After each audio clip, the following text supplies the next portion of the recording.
इस मंच से आपसे आग्रह करने आए हैं कि देश में आपके आशीर्वाद से 2014 में देश के यशस्वी प्रधानमंत्री नरेंद्र मोदी जी स्थापित हुए और आपके आशीर्वाद से उन्होंने एक नया भारत का संकल्प देखा साथी और विकसित भारत बनाया।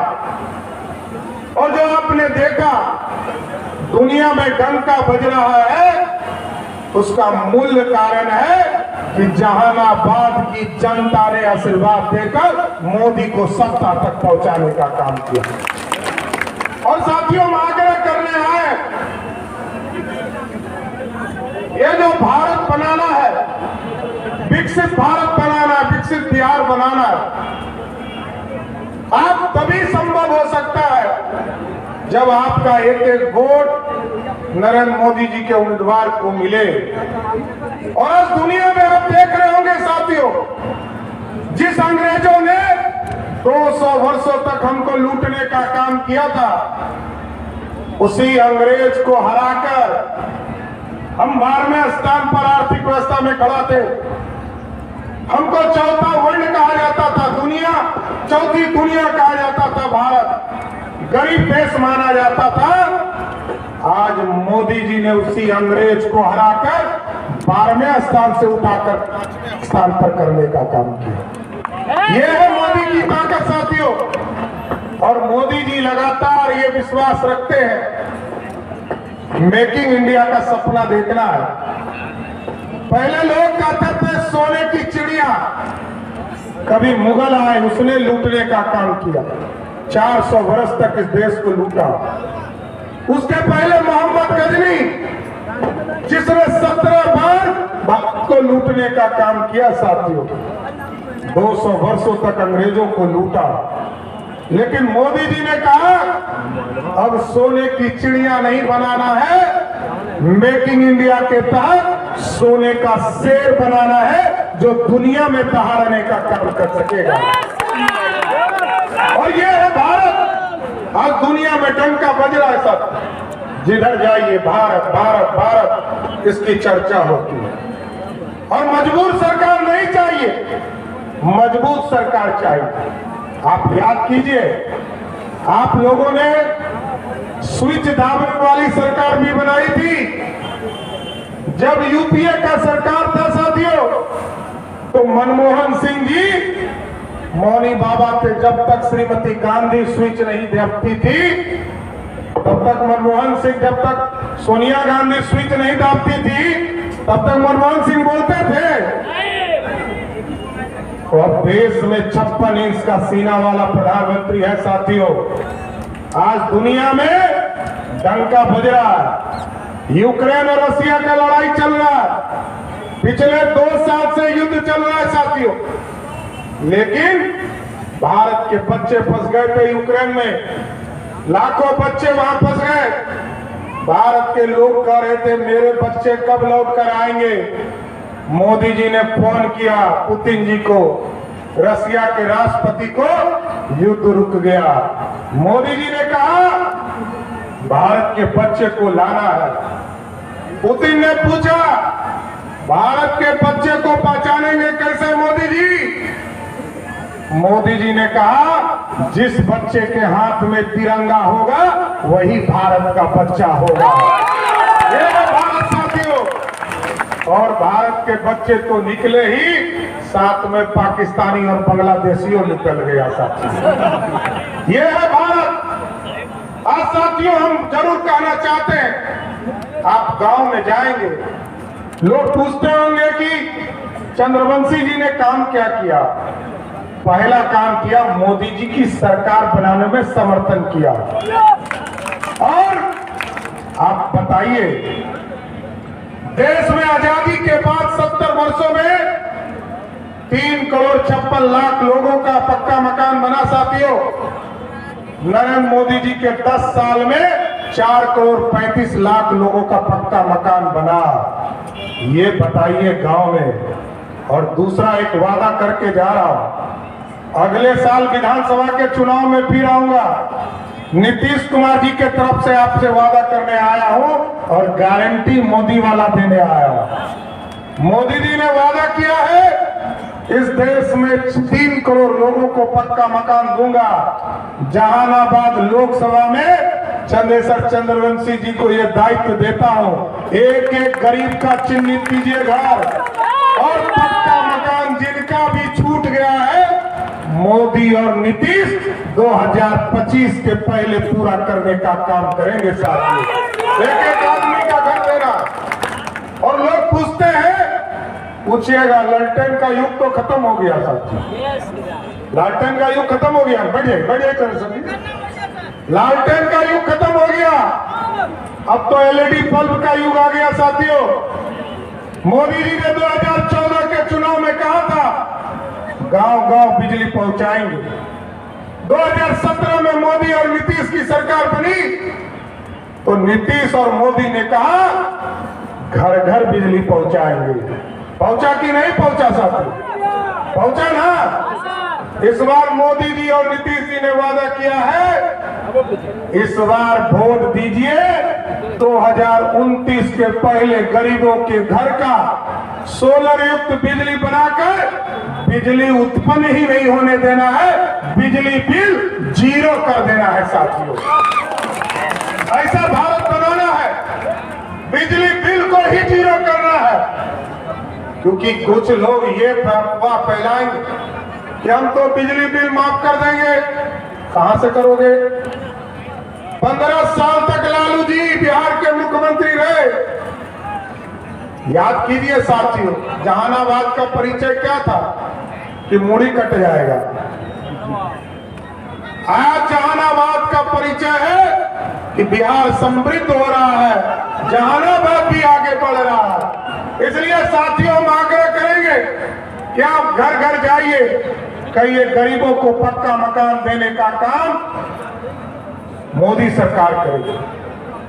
आदरणीय उपेंद्र कुशवाहा जी भी आ गए हैं। एक बार सभी लोग जोरदार ताली से बजाकर उपेंद्र कुशवाहा जी का स्वागत कीजिए।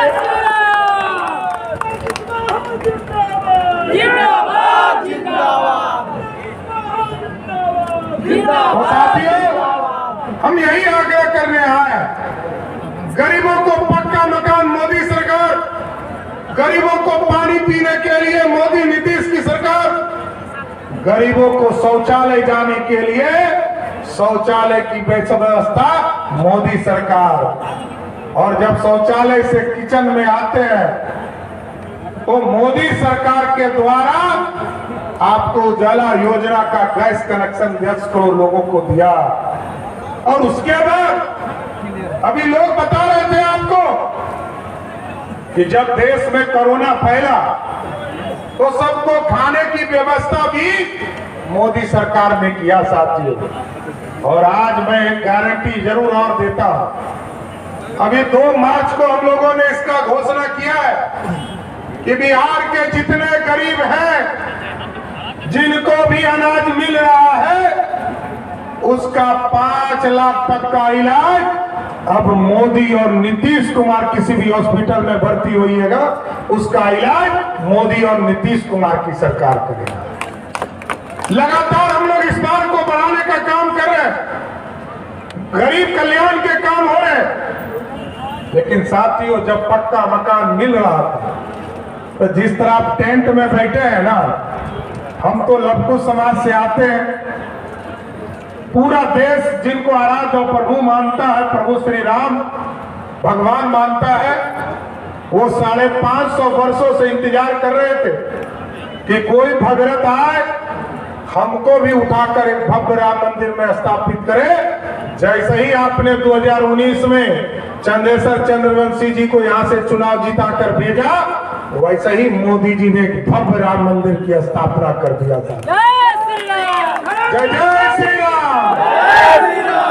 तो साथियों भगवान राम तो स्थापित हो गए, हम लोगों ने भी प्रण लिया है। उत्तर प्रदेश में भगवान श्री राम का जन्म स्थान था, वहां भगवान प्रभु श्री राम स्थापित हो गए। अब हम लोगों ने भी तय किया है मां जानकी, मां सीता का जन्म स्थान बिहार में है, यहाँ भी एक भव्य सीता मंदिर स्थापित करने का काम करेंगे। लेकिन कुछ लोग अफवाह फैला रहे हैं, कुछ लोग अपनी कहानी बना रहे हैं। लालू जी 15 साल तक कभी किसी को आरक्षण नहीं दिए, लेकिन आज रोज ट्विटर पे लिख रहे हैं संविधान खतरे में है, आरक्षण खत्म हो जाएगा। अभी तो बताइए लालू जी की 15 साल आप बिहार के मुख्यमंत्री रहे, एक वर्ग को आरक्षण दिया क्या? ना पिछड़े को, ना अति पिछड़े को, ना दलित को। याद कीजिए 2001 का मुखिया का चुनाव, ना अति पिछड़े को आरक्षण दिया, ना दलित को आरक्षण दिया। लेकिन आज अति पिछड़ा का बेटा जब चंद्रेश्वर चंद्रवंशी चुनाव लड़ने आया है, हराने की बात जरूर लालू जी कर रहे हैं, कोई दूसरी बात नहीं करते। लेकिन लालू जी का आरक्षण जान लीजिए साथियों, नीतीश कुमार जब 2005 में आए तो उन्होंने 50% महिलाओं को आरक्षण दिया, अति पिछड़े को 20% आरक्षण दिया और एससी और एसटी वर्ग को 17% आरक्षण दिया।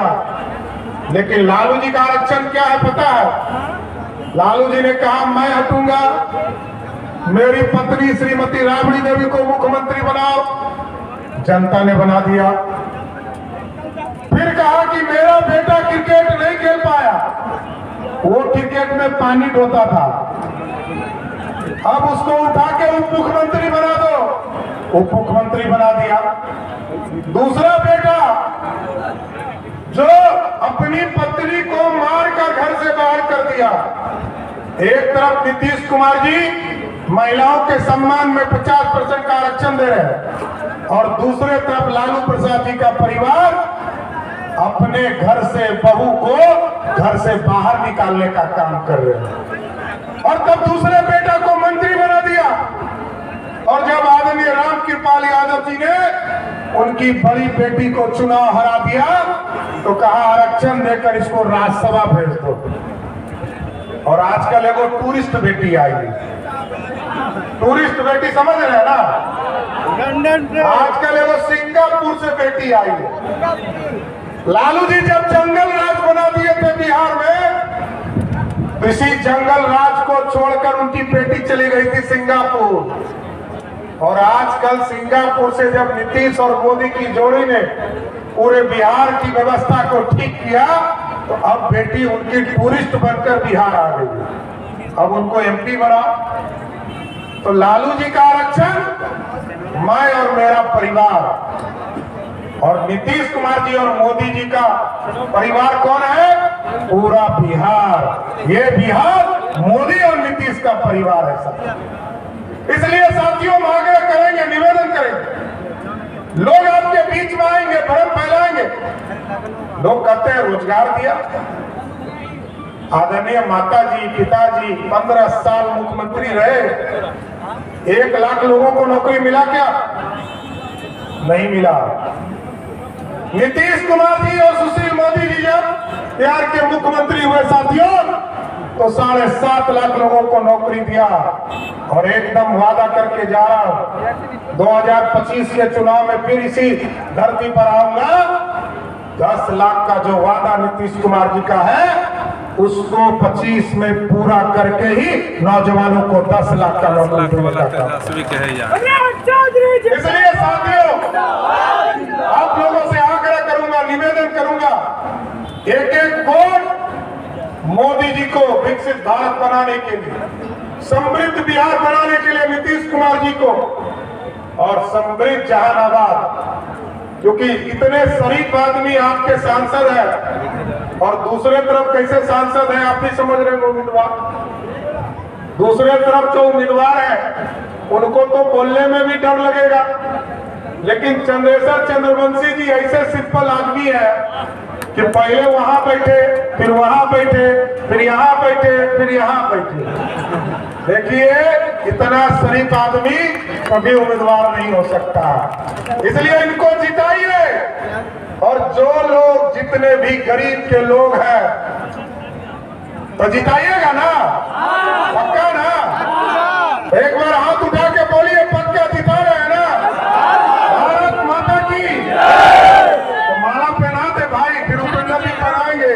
लेकिन मैं पहना दूं कि नहीं पहनाऊं? पक्का ना? भारत माता की जय जय श्री राम, जय जय श्री राम। जिंदाबाद जिंदाबाद जिंदाबाद जिंदाबाद।